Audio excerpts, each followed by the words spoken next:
আসসালামু আলাইকুম বন্ধুরা, নতুন ভিডিওতে সবাইকে জানাচ্ছি সাদর আমন্ত্রণ। শহীদ আব্দুর রব সেনিয়াবাদ ক্রিকেট স্টেডিয়াম থেকে আপনাদের সবাইকে জানাচ্ছি সাদর আমন্ত্রণ।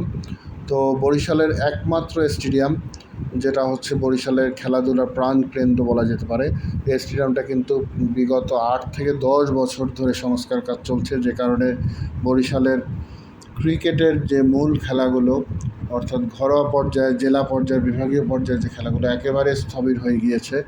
এছাড়া হচ্ছে এখানের সংস্কার কাজ গত বছরও একটা রব উঠেছিল যে হয়তো সংস্কার কাজ শেষ করা সম্ভব হবে। সেক্ষেত্রে বরিশালবাসীর দীর্ঘদিনের একটা চাওয়া ছিল বরিশাল স্টেডিয়ামে বিপিএলের ম্যাচ হবে। তো এর আগে আমরা জাতীয় লিগের ম্যাচ কিন্তু বরিশালে হতে দেখেছি, যেখানে কিন্তু জাতীয় পর্যায়ের যারা ক্রিকেটাররা ছিলেন তারা কিন্তু বরিশালের উইকেটের প্রশংসা করেছেন। তো 5টা সেন্টার উইকেট তৈরি আছে, বেশ অনেক দিন ধরেই কিন্তু আসলে এই সেন্টার উইকেট রেডি আছে।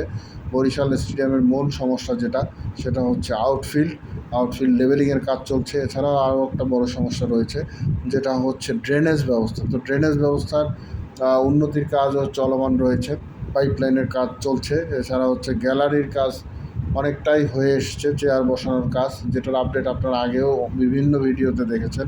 ফ্লাড লাইট সংস্কার করা হয়েছে, প্রেস বক্সের কাজ অনেকটা করা হয়েছে, এখনও কিছুটা বাকি আছে। এছাড়া হচ্ছে আপনারা জানেন কমেন্ট্রি বক্সের কাজও কিছুটা চলমান রয়েছে। তো এই নির্মাণ কাজটা যদি দ্রুতভাবে শেষ করা যেতে পারে, তাহলে বরিশালবাসীর যে দীর্ঘদিনের অভিলাষ, তাদের যে ইচ্ছা চাওয়া পাওয়া, বরিশালে বাংলাদেশ জাতীয় টিমের খেলা তারা দেখবে, বা ঘরোয়া পর্যায়ে বিপিএল, জাতীয় লিগ অথবা বয়সভিত্তিক পর্যায়ের বিভিন্ন ধরনের ক্রিকেট যেগুলো আছে সেগুলো তাদের দেখার যে চাওয়া পাওয়া সেটা হয়তো পূরণ হতে পারে। এর আগে আমরা জানি অনূর্ধ্ব 19 জাতীয় দলের ইন্টারন্যাশনাল ম্যাচও কিন্তু এখানে হয়েছে। তো বরিশালবাসীর ক্রিকেটের প্রতি যে তীব্র আকাঙ্ক্ষা, তাদের যে বরিশালের ক্রিকেটের প্রতি ভালোবাসা, সেটা কিন্তু আমরা ফরচুন বরিশাল যখন পরপর 2বার বিপিএলের ট্রফি জিতেছে এবং ট্রফি নিয়ে কিন্তু তারা বরিশালে সেলিব্রেট করতে এসেছিলেন। সেক্ষেত্রে কিন্তু আমরা লাখো জনতার একটা সমাবেশ দেখেছিলাম, যেখানে কিন্তু শেষমেশ নিরাপত্তা রক্ষীরা হিমশিম খেয়েছেন নিরাপত্তা দিতে গিয়ে, অর্থাৎ এত জনতার ঢল নেমেছিল।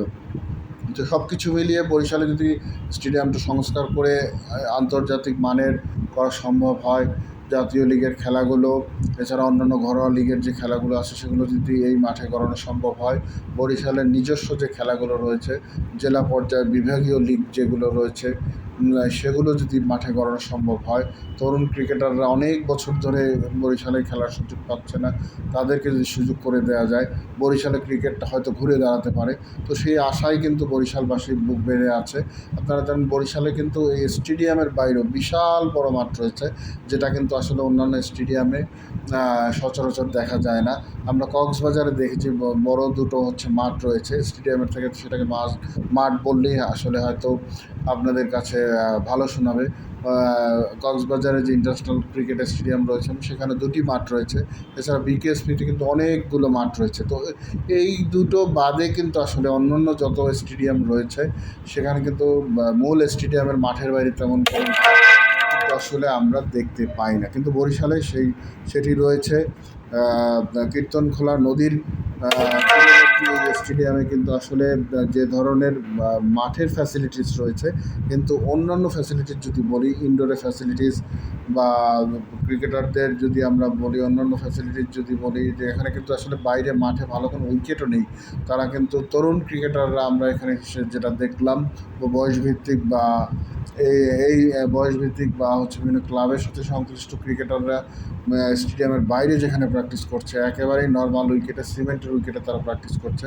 তো এখানে যদি কিছু ভালো উইকেট তৈরি করে দেওয়া যায় এবং হচ্ছে ভালো এবং কোচিং, এখানে কিছু লেভেল 1 কোচিংয়েরও আমরা কিছু বিজ্ঞাপন দেখতে পেয়েছি, অর্থাৎ লেভেল 1 কোচিং করা কোচরাও কিন্তু কোচদের এখানে মানে স্বশিক্ষিত করার বা কোচিং করানোর একটা সিস্টেম চালু করেছে। তো সব কিছু মিলিয়ে বরিশালের নতুনভাবে